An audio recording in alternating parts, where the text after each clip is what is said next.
Reading out of the scriptures. And before I do that, just so you guys know, today is the ninth day, or the ninth yom, as we would say in Hebrew, of the 8th month. If you have one of these calendars, this is what it should look like as far as what the day should look like on your calendar beads. So let me show you here. Again, the 8th strand, which will be this one here. Count up 9 days. Every yellow one is a Shabbat, and you might have a different color, but you'll know which one is yours, right? As far as there's 52 of them. So we are on the 9th day of the 8th month, okay? So just wanted to get that out of the way so you guys all know. Hope you guys are keeping your days, numbering your days as Yah has told us. So now, who are the two witnesses? Now, a few weeks ago, I talked about this, and there was a brother named Dallas. I don't know if he's here. And it might even be a sister. I'm not sure, because he or she never really told me who their gender. So, but I'd like to thank that person, because they had sent me a link, and I will send it to any of you who are interested after this study, so that you can also look into this matter yourself. But it gave me some pause. It gave me some thought about, okay, who are the two witnesses? I've always thought of the two witnesses, and we're going to go into it as certain people, right? And some of you might believe it's Moses and Elijah. Some of you might believe it's Enoch and Elijah. And there are a lot of arguments to be made as far as that goes, right?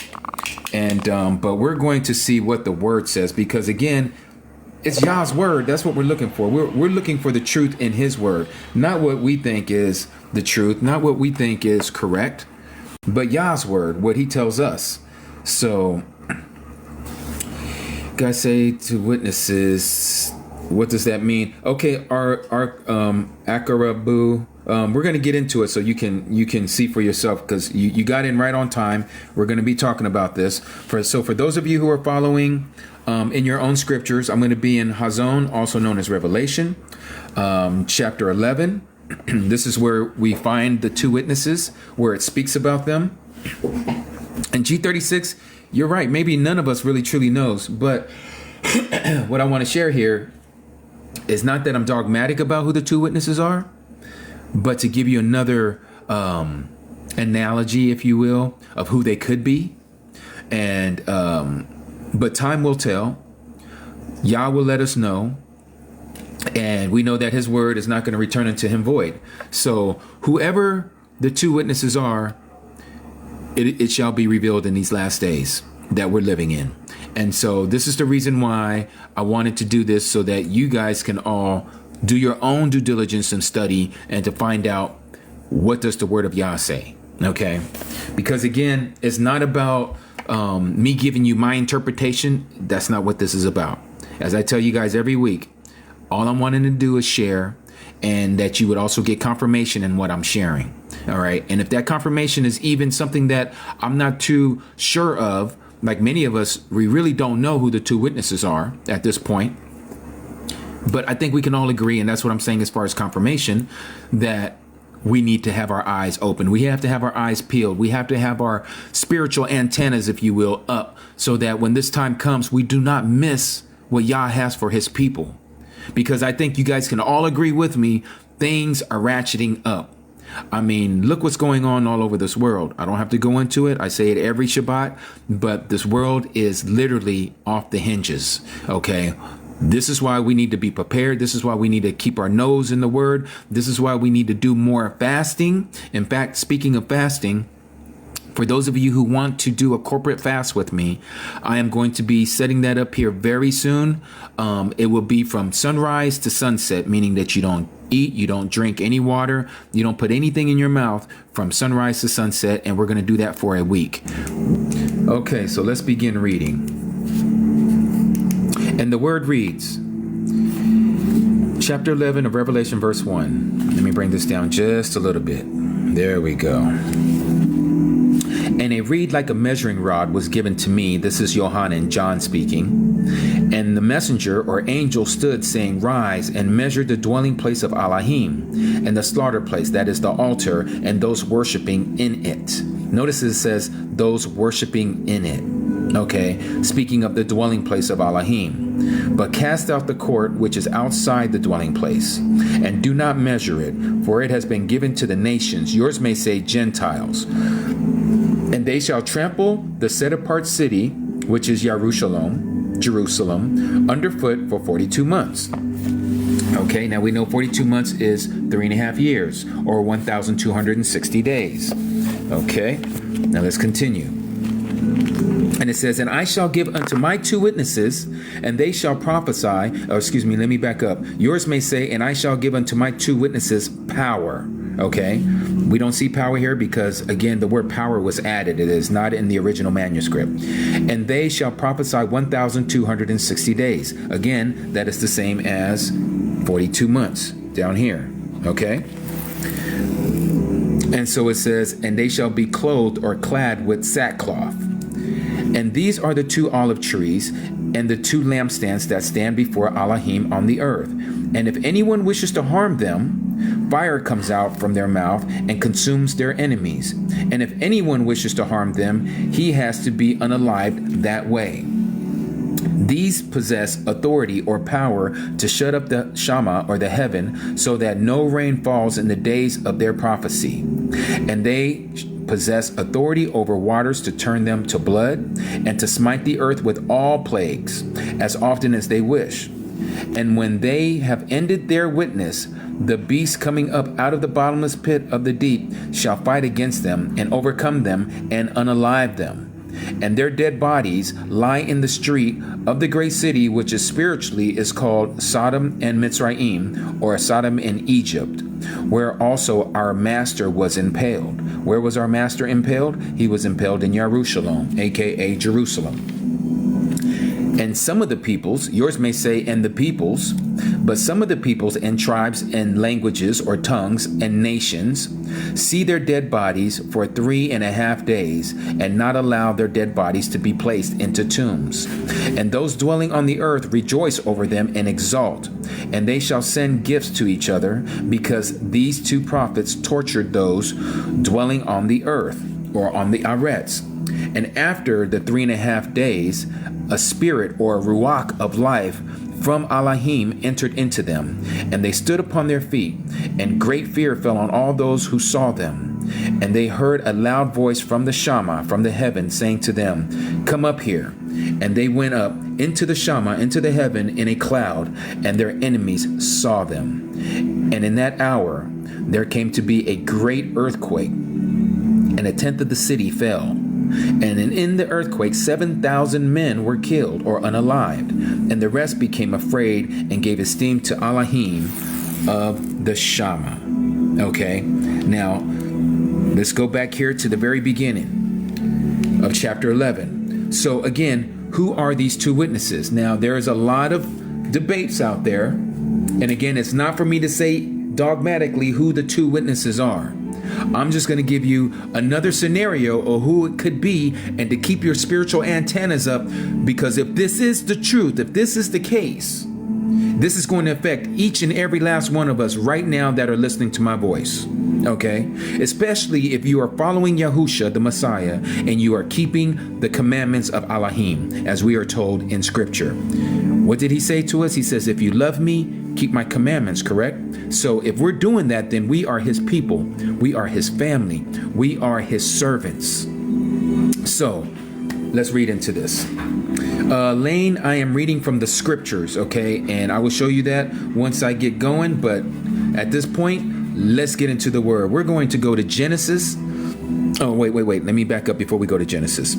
So here you see that it talks about how, first of all, John, the revelator who wrote Revelation, which means the unveiling, okay, he says that he was told to measure this temple, this place, right? And that it was given to the nations outside of that temple to trample upon it. Now, mind you, those nations are there in the Middle East right now as we speak. Those who call themselves Israel are Gentiles. Remember, they don't believe in our Creator. They don't believe in the Messiah who was sent. Okay?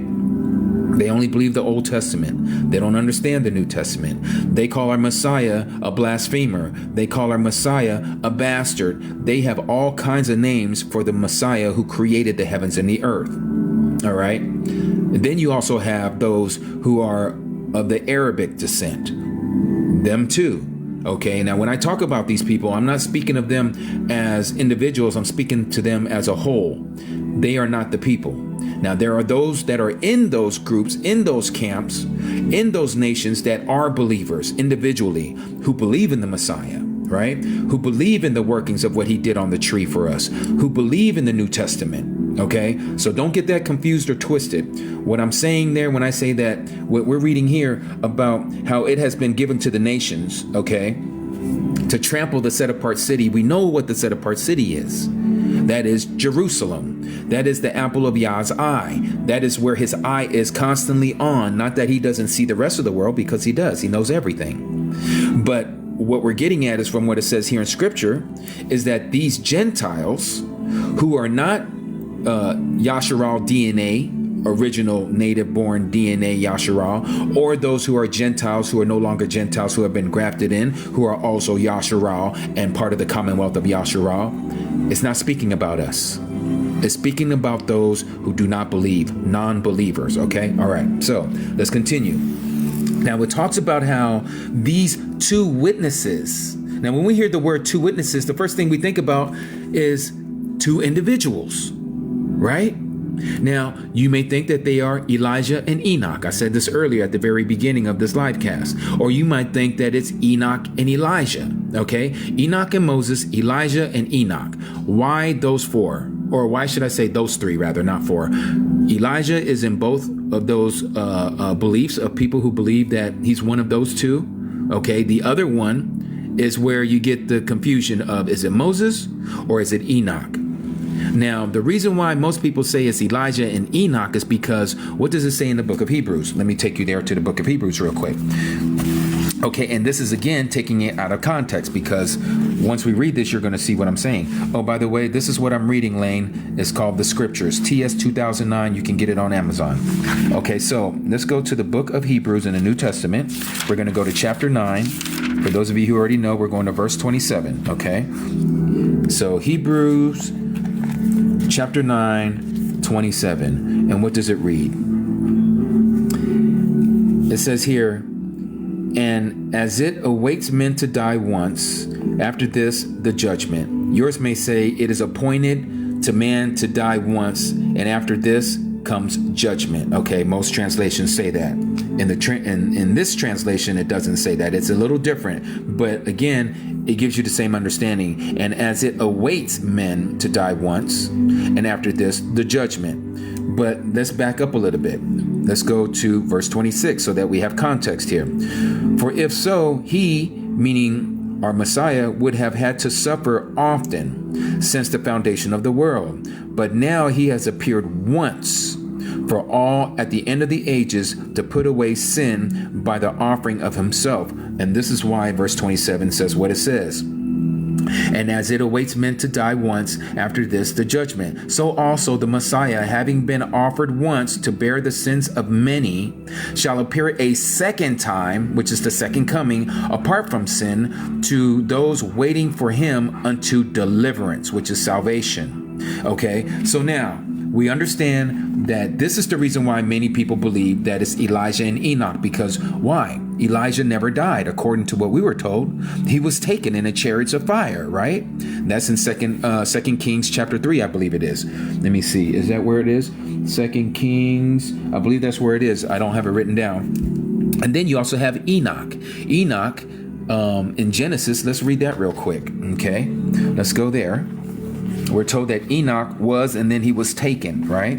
So Genesis chapter 5, and here it is right here, where it talks about Enoch, and it doesn't talk much about Enoch in the book, what we call the Scriptures, but starting at verse 24, it says this, and Hanok, also known as Enoch, walked with Elohim. Then he was no more, and Elohim took him. Okay? Elohim took him. Now, when it says he took him, he was translated, he was transferred, he was teleported, if you will. He was taking up. This is how we received the book of Enoch. If you ever read, any of you, and I'm sure there's many of you who have, because you guys are hungry like I am when it comes to the word, right? If you ever read the book of Enoch, you see there at the very beginning, and we're talking about the first book, not the second and third book. The second and third book are kind of iffy. I'm not too quite sure about those being legit, but the first one is definitely legit. Okay.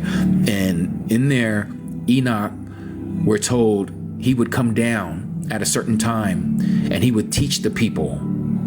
They would come from all over the world to hear what Enoch has to say, what was given to him by the angels up in the Shama, up in the heaven. And this is how we know that the world, all those who are all over the world, they understood the truth at that time. Enoch gave them the calendar. Okay, that's where we get the calendar today, what we call the Enochian calendar. All right, but that's a whole nother study. Anyhow, this same Enoch was taken up to heaven, never saw a physical death. Up to this very day, as far as I know, he's never been unalived. Okay, same thing with Eliyahu, also known as Elijah. Eliyahu, which is the mighty one, is Yah. Okay, that's what his name means. Eliyahu was also taken. Okay, and here, and I just spoke about this last week, but I'm going to show you guys here again, 2 Kings chapter 2. Let me take you there real quick. 2 Kings chapter 2. And it's 2 Kings chapter 2, and here we see where Eliyahu was taken, okay? And let me start here. Let me bring this down a little more. Verse 11. And it came to be as they continued on and spoke that see a chariot of fire with horses of fire which separated the two of them. And Eliyahu went up by a whirlwind into the Shamayim, or the heavens. And Eliasha saw it, and he cried out, my Abba, the chariot of Yasharal and its horsemen. And he saw him no more. Then he took hold of his garments and tore them into two pieces. And he took up the mantle of Eliyahu that had fallen from him, and went back and stood by the bank of the Jordan. And he took the mantle of Eliyahu that had fallen from him, and struck the water, and said, where is Yahuwah, Elohim of Eliyahu? And he struck the water, and it was divided this way and that, and Eliasha passed over. Okay, so here we see that Yahuwah took Elijah as well. He was gone. He was taken. So this is the reason why people assume that the two witnesses may be Elijah and Enoch. Now let's talk about Moses. Why would Moses be considered one of these two witnesses? So now let's go to the New Testament. Okay, the Berit Hadashah. All right, and so we're going to go to Matthew chapter 17.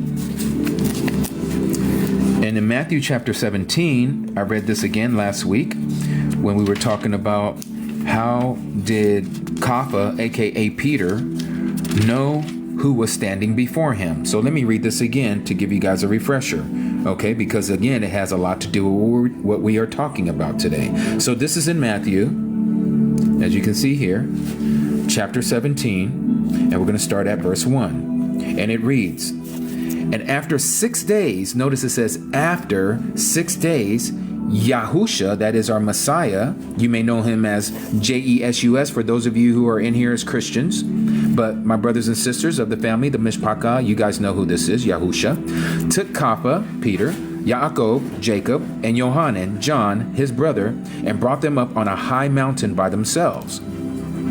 And he was transformed before them, and his face shone like the sun, or shined like the sun, and his garments became as white as the light. And see, Masha, who is Moses, and Eliyahu, Elijah, appeared to them, talking with him, meaning with the Messiah. And Kapha answering and said to Yahusha, Master, it is great for us to be here.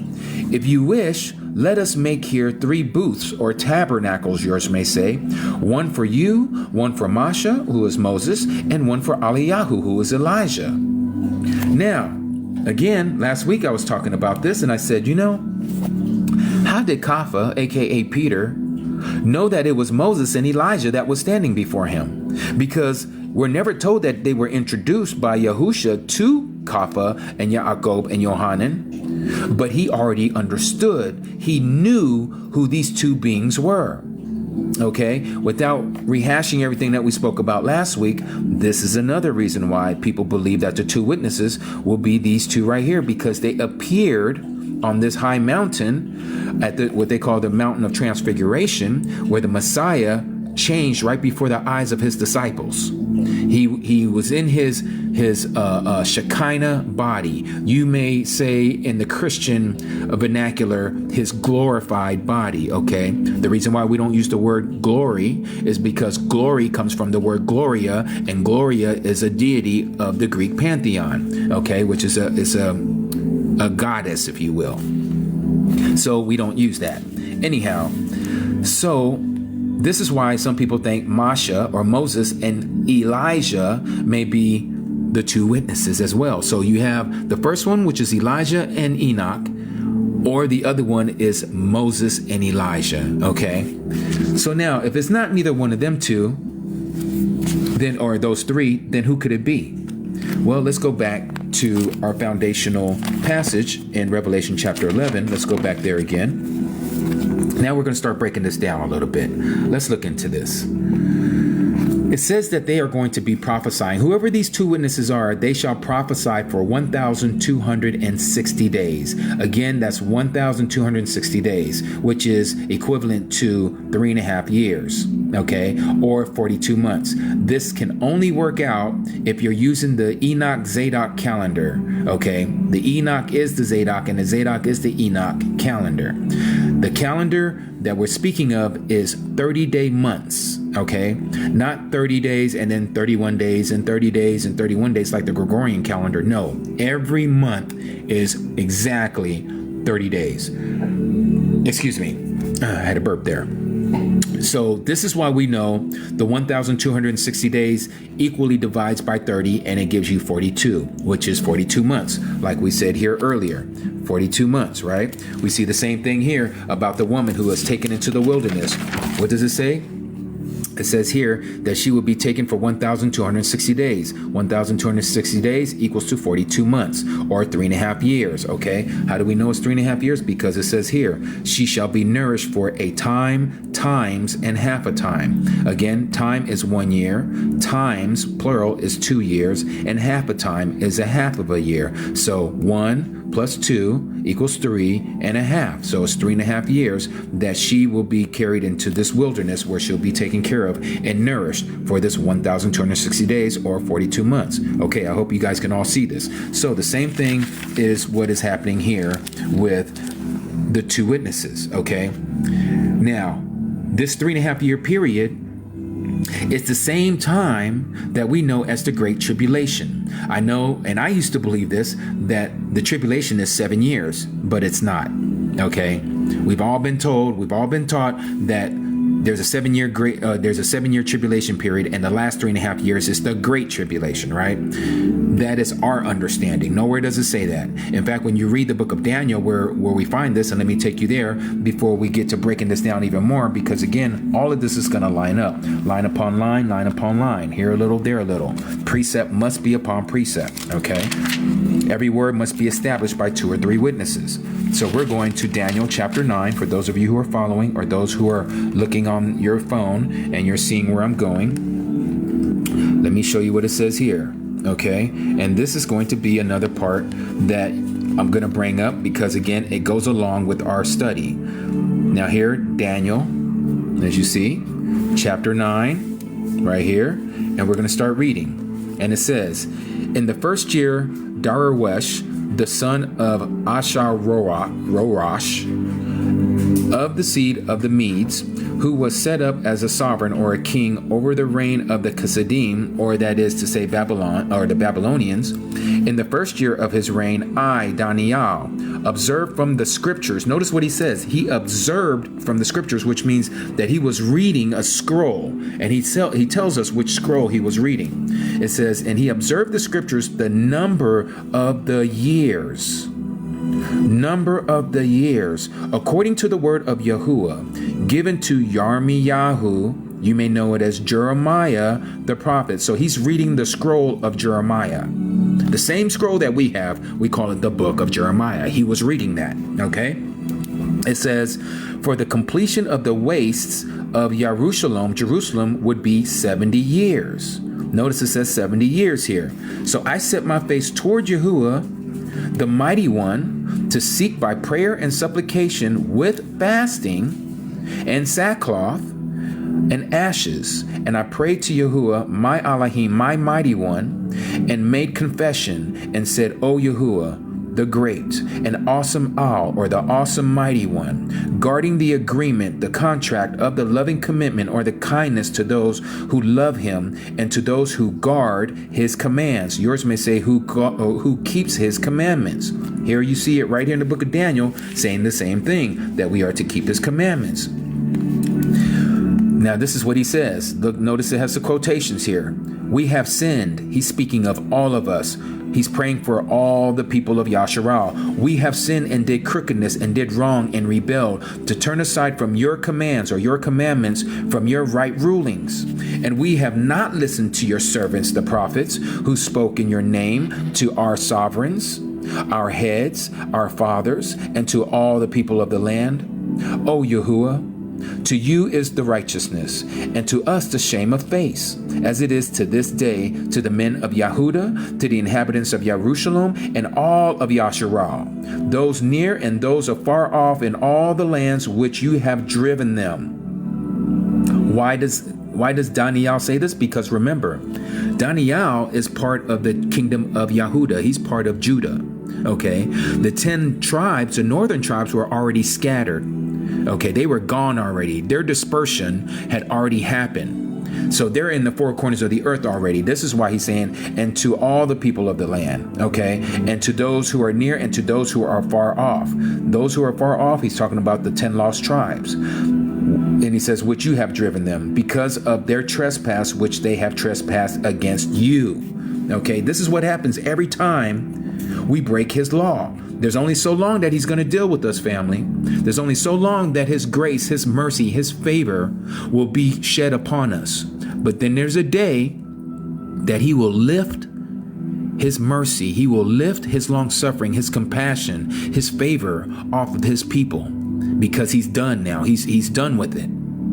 And so let's continue. It says, "O Master, to us the shame of faith, to our sovereigns, our kings, to our heads, and to our fathers." Right? So all of us have rebelled against him. And he says, "To Yahuwah, our mighty one, compassion and forgivenesses, for we have rebelled against him, and we have not obeyed the voice of Yahuwah, our Elohim, to walk, once again, to walk in his Torah, which is his laws. That's plural in Hebrew for Torah, which he set before us through his servants, the prophets." We're talking about all the prophets, the major and the minor, including Daniel. He's one of the major prophets, right? Even though he's writing this and we're getting this information from him as he is telling us this. And it says, "And all Yasharal have transgressed your law, your Torah, and turned aside so as not to obey your voice." Again, so as not to obey your voice. "So the curse and the oath written in the Torah of Moses, Masha, the servant of Elohim, of the Mighty One, have been poured out on us, for we have sinned against him. And he has confirmed his words, which he spoke against us, against our rulers who judged us, by bringing upon us great evil. For under all the Shamaim, that is the heavens, there has not been done like what was done to Jerusalem, to Jerusalem. As it is written in the law of Moses, all this evil has come upon us, and we have not entreated the face of Yahuwah. We have not sought or to inquire the face of Yahuwah, our mighty one, to turn back from our crookednesses and to study your truth. Notice it says, and to study your truth. Hence, Yahuwah has watched over the evil and has brought it upon us. For Yahuwah, our Elohim, our mighty one, is righteous in all the works which he has done, but we have not obeyed his voice. And now, O Yahuwah, our mighty one, who brought your people out of the land of Egypt, out of Mitzrayim with a strong hand, and made yourself a name. What's his name? Yahuwah.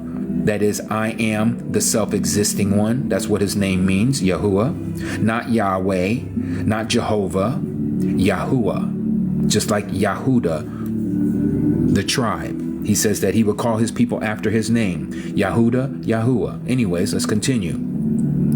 As it is this day, we have sinned and we have done wrong. We have sinned and done wrong. O Yahuwah, according to all your righteousness, I pray, let your displeasure and your wrath be turned away from your city, Jerusalem, your set-apart mountain. For because of our sins, our transgressions, and because of the crookednesses of our fathers, Jerusalem and your people have become a reproach to all those around us. And now, our Elohim, hear the prayer of your servant and his supplications, and for the sake of Yahuwah, cause your face to shine on your set-apart place, which is laid waste. We're talking about the holy or the set-apart mountain, the set-apart place, right? Also known as the Temple Mount. O my mighty one, O Elohim, incline your ear and hear, open your eyes and see our waste, and the city which is called by your name. That's why we pronounce Jerusalem as Yarushalom, not Yerushalom. It's Yah, Y-A-H-U Shalom. It is the city of peace. I am the city of peace. Okay? So then it goes on and says, the city that is called by your name. For we do not present our supplications before you because of our righteous deeds, but because of your great compassion. O Yahuwah, hear. O Yahuwah, forgive. O Yahuwah, listen and act. Do not delay for your own sake, my Elohim, my mighty one, for your city and your people are called by your name. Again, for your city and your people are called by your name. Yerushalom, Yahudah. That is, Yahudah is the people, are called by your name. And it says, and while he was speaking and praying, notice it says this, and confessing my sin and the sins of my people, Yasharal, and presenting my supplication before Yahuwah, my mighty one, for the set-apart mountain of my mighty one, while I was speaking in prayer, the man, yours may say, the archangel Gabriel, whom I had seen in the vision at the beginning, came close to me in swift flight about the time of the evening offering. This is during the evening prayer. And he made me understand and talked with me and said, O Daniel, I have now come forth to make you wise concerning understanding. At the beginning of your supplications, a word went out, and I have come to make it known. For you are greatly appreciated. So consider the word and understand the vision. Here we go. Verse 24. 70 weeks are decreed for your people and for your set-apart city to put an end to the transgression, which is sin, and to seal up sins, meaning that there is no longer sin, and to cover up crookednesses, again, to cover our shame, our wickedness, you and I, and to bring in everlasting righteousness, that is the kingdom, and to seal up the vision and prophet, and to anoint the most set apart. Who is to anoint the most set apart? That is the Messiah. Okay, again, this is the Old Testament. They didn't know that the Messiah would be coming in this way. All right, but he was to be anointed, and he hasn't been anointed just yet, but he will be anointed.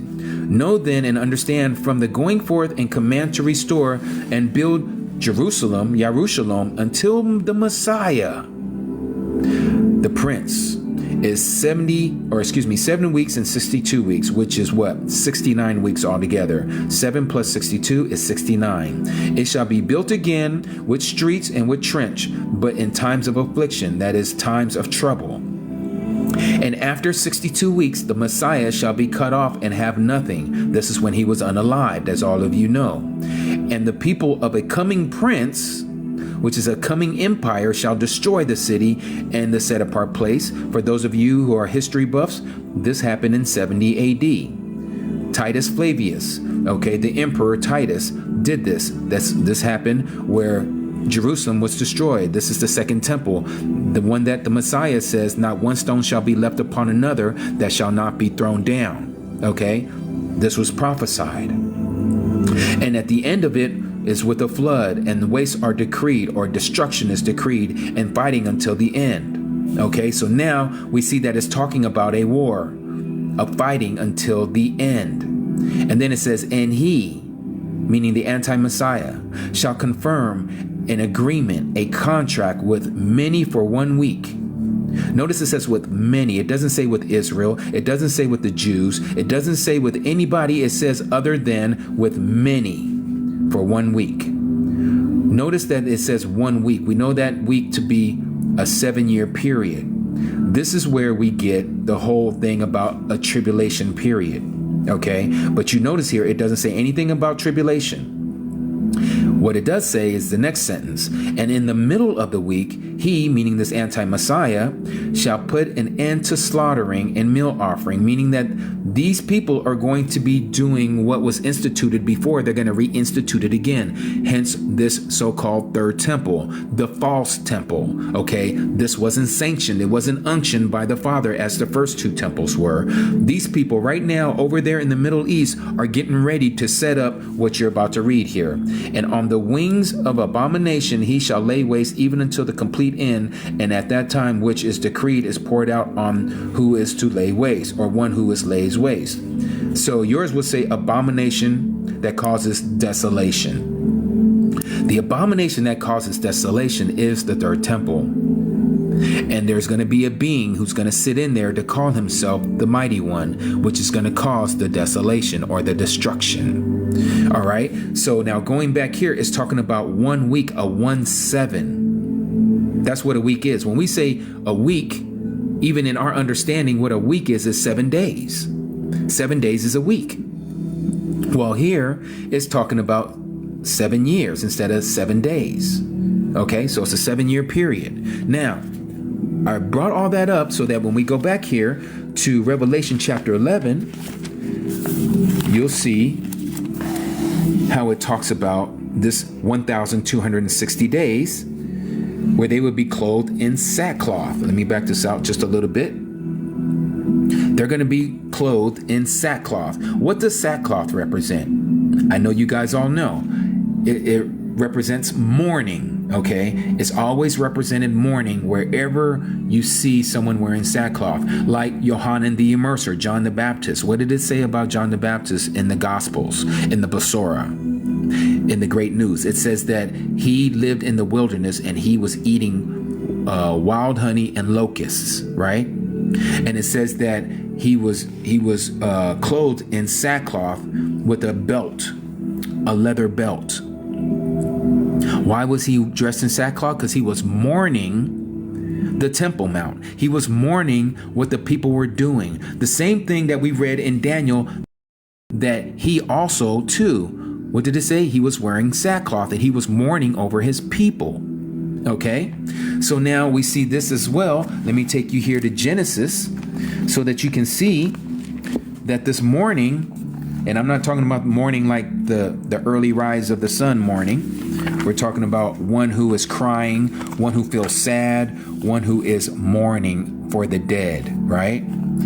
So we're going to Genesis chapter, let me find this. Hold on one second. I think I have it written down. 37. Genesis 37. I can't remember and recollect all of these passages off the top of my head all the time. There is some that I do remember, but I don't remember them all. So, okay, anyways, here in Genesis chapter 37, we're going to read verse 33 to 34. 33 to 34, here we go. Let me bring this down. This is talking about Jacob, Yaakov, and when Joseph was sold, okay? He was sold by his brothers to the Ishmaelites, and the Ishmaelites, as you know, sold him to the Egyptians, right? So it says here, and he recognized, meaning Jacob recognized his robe. Remember the robe that he gave to his youngest son, Joseph's robe, here in verse 31. Okay, it was dipped in blood. So his brothers brought this back to his dad and said, look, a wild animal took out Joseph, right? And this caused Jacob to mourn. So this is what we're reading here. So he recognized it and said, it is my son's robe. An evil beast has devoured him. Joseph is torn to pieces. Notice what it says. And Jacob tore his garments and put sackcloth on his waist. Sackcloth on his waist. People would think, and I used to have this imagery in my head as they were wearing sackcloth from head to toe. They were suited and booted with sackcloth, but it wasn't. It was just along his waist. And he mourned for his son many days. So now you see the understanding of what it means to have a sackcloth on, right? So now let's go back to Revelation chapter 11, where we read about this sackcloth, right? So it says here, and it says, and I shall give unto my 2 witnesses, and they shall prophesy for 1,260 days or 3.5 years, clothed in sackcloth. So right here we have the imagery that they must be mourning. Who are they mourning for? They're mourning for the people who should know better, who should know the truth, who should be walking in righteousness, but they are dead. Even though they are alive, they are dead. And they are mourning. They are mourning for the dead, that their eyes be open so that they may see the truth, so that they may come to life. Hallelujah. So we go on and it says this. These are the 2 olive trees and the 2 lampstands that are standing before Elohim of the earth. Now let's read this. Notice here we have a cross reference to Zechariah chapter 4, and we're going to go there right now. So let's see what it talks about, if we can get any understanding of who these 2 witnesses are. So let's go to Zechariah, Old Testament, one of the minor prophets. Okay, and it did say chapter 4. Yep, chapter 4. And let's read this. So again, Zechariah chapter 4, starting at verse 1.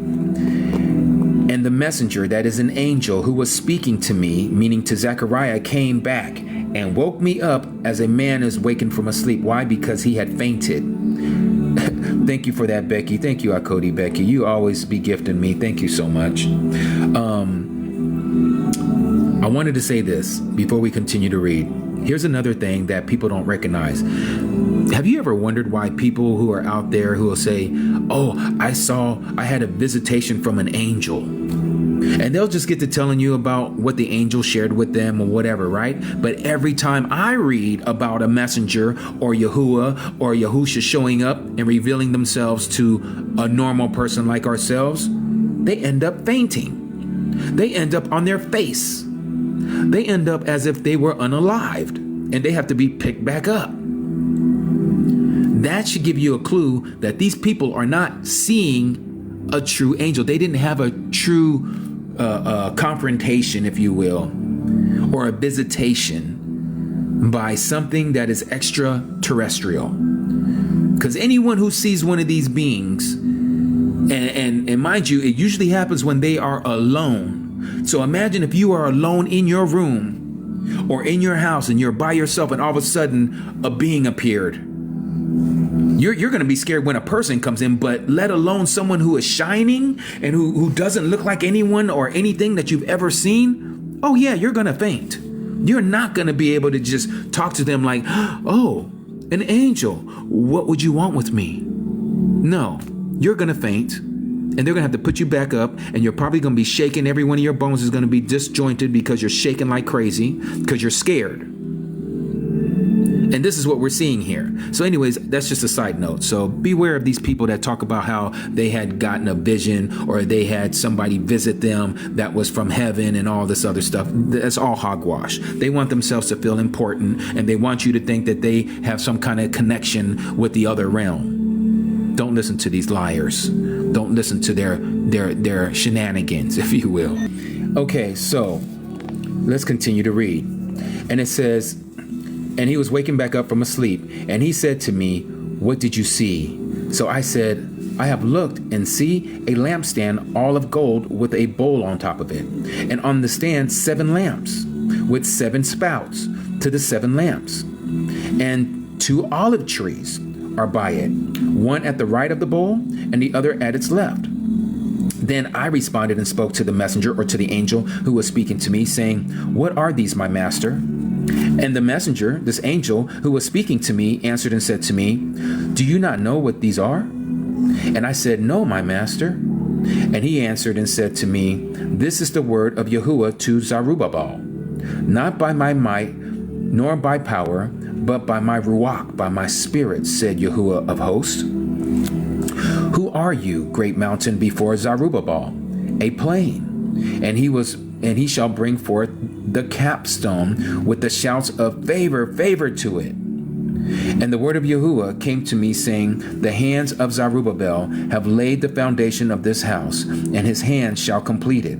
And you shall know that Yahuwah of hosts has sent me to you. So, we are told here that there is a lampstand all of gold with a bowl on top of it. And on the stand, 7 lamps, which 7 spouts of the 7 lamps. Now, where have we read something like this before? Glad that you guys asked. Let me take you back to Revelation.